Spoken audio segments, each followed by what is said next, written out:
evade the international law. So, Ran Bar-Yoshafat, what is the problem? We are winning the war on terror. We are moral. I'll tell you What is your critics of I'll tell you what the problem is. Kohelet Forum? I could have given a 5-hour lecture on why there is a problem with legal advisors in the army, but the problem is that this was supposed to be about Hezbollah. And all of a sudden we talk about the IDF are immoral enough. So I think that's so I'm going to take it back to talking about Hezbollah. I'm going to follow up. I'm going to follow up on what you said about Hezbollah. So this is poetic, you're saying. This is a poetic story. No, I could give a 5-hour lecture about why there is an issue with the legal advisor, and I think they're all doing a fantastic job, but why there is a problem, but it's a different panel. You mentioned summer. Every year my mom asks me if we're going to have a war this summer, and I always say the same answer. Yes, I'm just not sure which summer. If it's this summer or the next one. By the way, there is an exception. When there's World Cup, usually we know that there's less chances of having a war, because us and our enemies like to watch soccer. Since 82. Pretty much. So here's what I want to say about Hezbollah. It is now okay to say that we know that they have tunnels trying to penetrate into Israel. And we know that the amount of ammunition that they have, the amount of rockets that they have aiming at Israel is tremendous. 150,000. I'm going to skip the numbers. But so I do know that I'm going to have a war. I'm just not sure when. But what I do know is that it's going to be more challenging than the First and Second Lebanon War. And I'll give you my reasons why I think that's going to be the case. It's not the only reason, but these are my main 3 reasons. Number 1, Hezbollah has shifted from a militia, terrorist organization, into an army-scale model. It has the privileges of having amazing training and weapon, and they know how to mobilize their people, and on the other hand, they're able to be hidden like in guerrilla warfare, which is an obstacle for the IDF. And I have to say in brackets here, this just proves to show how useless UN, in particular UNIFIL, is with Resolution 1701, which was supposed to prevent this. So I just had to put this in brackets because Hezbollah was not supposed to gain so much power after the Second Lebanon War, and it seems that right now they've gained tremendous power. It also brings opportunities for the IDF because we now know that while they're acting like an army, it also gives us a few advantages. The second point is that today Hezbollah knows how to work in offense. Hezbollah used to be only on defense. After the civil war in Syria, we know that Hezbollah has gained the tactics and abilities to go on the offense. And if I connect this to the fact that they have tunnels penetrating into Israel, we understand that Hezbollah are... No more. Sorry? No more tunnels. We hope. We hope. But we can understand from this that they are planning to attack Israel, which is a new concept. Now, if I take... And by the way, I want to say one more thing.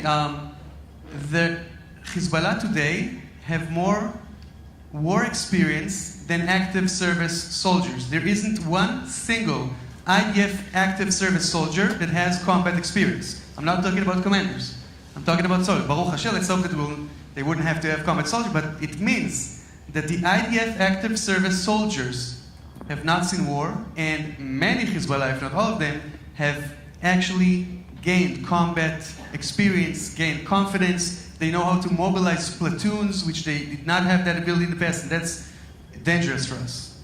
And if I take point number 1, and I take point number 2, I reach my third point, which is the media. The media today will have a significant influence on the results of the future war.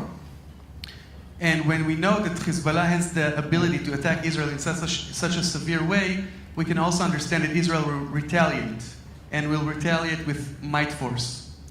And for that, Israel's going to have a reaction. A lot of media coverage is going to attack Israel, and the next step will be a legal warfare, which this is a great opportunity to thank Shuvat Adin for making sure that Israel is not only preparing itself military-wise, but also to have a solid legal argument against the future accusations that we will have no matter what it is that we will do. So thank you to Shuvat Adin. I want to say I have tremendous respect for Yair Golan. He's by no doubt a better army expert than I am. However, legally I disagree with him, and also as a low-ranking commander, I see things a little bit differently. I have my 3 I think I've said this actually in a Shurat Adin panel once. I have my 3 objectives. Number 1 is I need to fulfill the mission, no matter what the mission is. If it's to take down Hezbollah terrorists or if it's to protect Israeli civilians, that's the mission.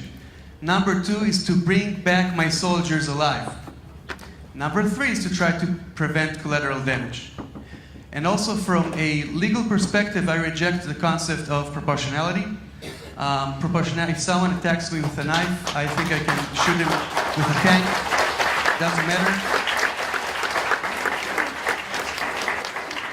And the thing is, between 0 to 100, we have a lot of numbers. No one in Israel is arguing, oh, we should, bomb Lebanon completely and kill innocent civilians. I've not met one single Israeli soldier that says, I have a desire to kill innocent civilians. That's obviously not the case. Obviously, as a commander, we will do everything we can to not hurt innocent civilians. But I want to bring my soldiers back safe.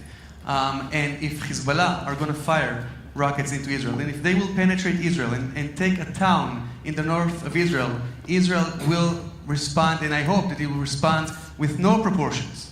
And we will do whatever it takes to protect its citizen. And what we need to do legally is to prepare to the accusations that Israel will receive afterwards. And we need to tell the world that's not because of Israel, it's happening because of Hezbollah. Because if Israel wanted to destroy Lebanon, we could do it in a heartbeat. We don't want to do it, we will do it only if we are forced to by Hezbollah. That is the legal question. Thank you. Okay.